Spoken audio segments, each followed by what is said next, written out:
Hey guys, it's Jasma, and today we're going to make a white chocolate cheesecake for Christmas. This is a no-bake cheesecake recipe, which is great especially for the holiday season where everyone is super busy because it saves a lot of time and a lot of effort. It looks very great and is very impressive, especially for a Christmas dinner or parties, and it is also very delicious because it has mascarpone cheese and cream cheese, which makes it really creamy. So let's get started. First off, prepare a cake pan. I have a 8-inch cake pan with a removable bottom, and I lined it with a piece of parchment paper to make sure that everything comes out easily and nothing sticks. I'm just going to set it aside while I work on my graham cracker crust. I have some salted butter here that I've already melted in the microwave, and I like my crust to be a little bit salty so that it balances out the sweetness of the cheesecake. And I'm just going to pour this into the graham cracker crust that I've already crushed in the blender.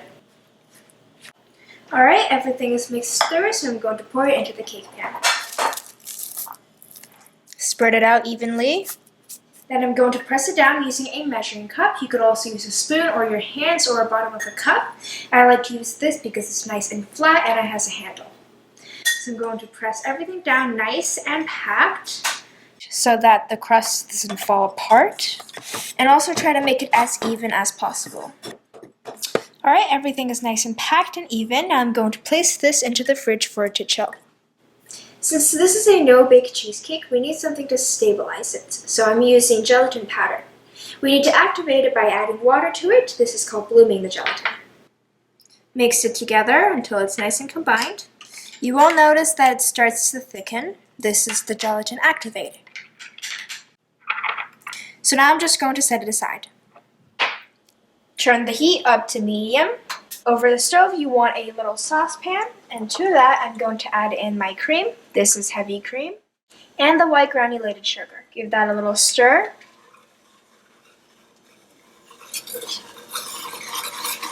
Once the sugar has pretty much dissolved, add in the white chocolate chips. And just stir that until the white chocolate has completely melted. Do this slowly so that you do not burn the white chocolate. Take the cream mixture off the heat, and meanwhile you want to melt the gelatin. You can see the gelatin has now bloomed. It is nice and stiff, and I'm going to place it in some hot water to melt it down. I don't like to melt it in the microwave because it tends to overflow, so just put it in some hot water and stir it around until it completely melts. You want the gelatin to be completely melted, like so. Just going to take it out of the water now. Be careful, you don't want extra water to be in the gelatin. To the cream and chocolate mixture, add in the melted gelatin, stir that through, and also add in the vanilla extract. Once everything is combined, you can take it off the heat. The cream mixture is now ready, so you want to work quickly now before it cools down. I have a blender here to make sure that this is really nice and smooth and creamy. And to that, I'm going to add in my mascarpone cheese and cream cheese, and you want to make sure they're both at room temperature because it just makes the process a lot easier. Pour over the mixture, which should still be warm. Make sure that the cream cheese and the mascarpone cheese are not cold because that would set up the gelatin and the white chocolate immediately, and you don't want that. So I'm going to put on the lid and blend until smooth. My cheesecake mixture is now smooth, and I want this to come to room temperature before I actually pour it on top of my crust because I don't want it to melt the butter. So I'm just going to leave this out until it's at room temperature. Alright, this is pretty much cooled, so I'm going to pour it into the cake pan and spread it out evenly.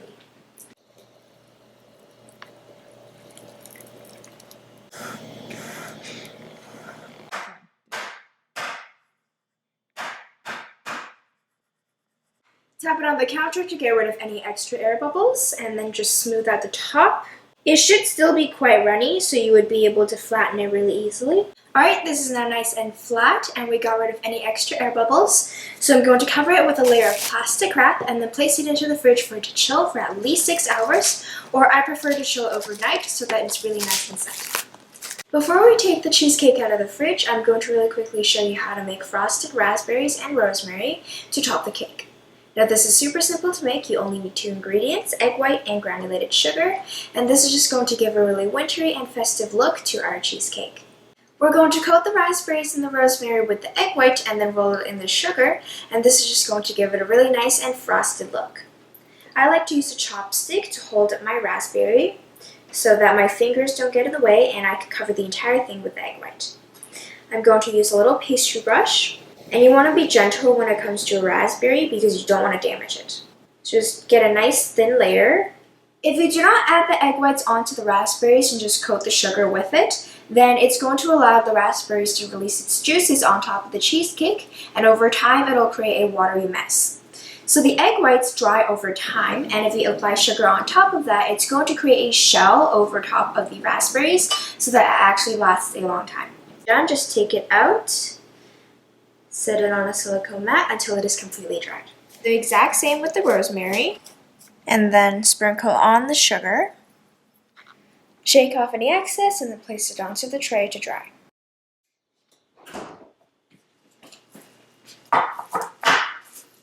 My frosted decorations is now dried, so I can remove the cheesecake from the pan so we can decorate it.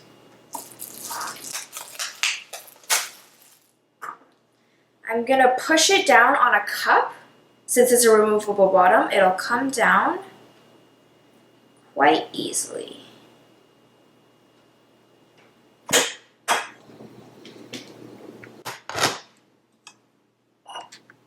I'm going to slide the cheesecake onto a cake lifter. You can also use an offset spatula. I'm going to transfer it onto the cake pan while peeling off the paper from the bottom. Be careful here.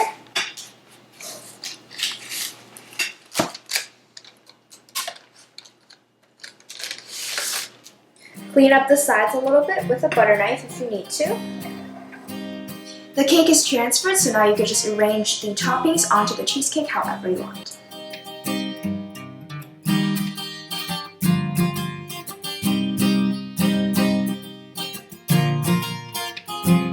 Once you're done decorating the cheesecake, it is optional, but you could also sprinkle on some icing sugar to add an extra Christmassy touch. That's how you make a white chocolate cheesecake for Christmas.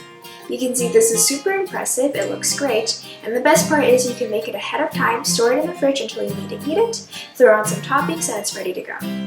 I really hope you can try this out. This cheesecake is super creamy and delicious. Thanks for watching, Merry Christmas, and see you guys next time. Bye!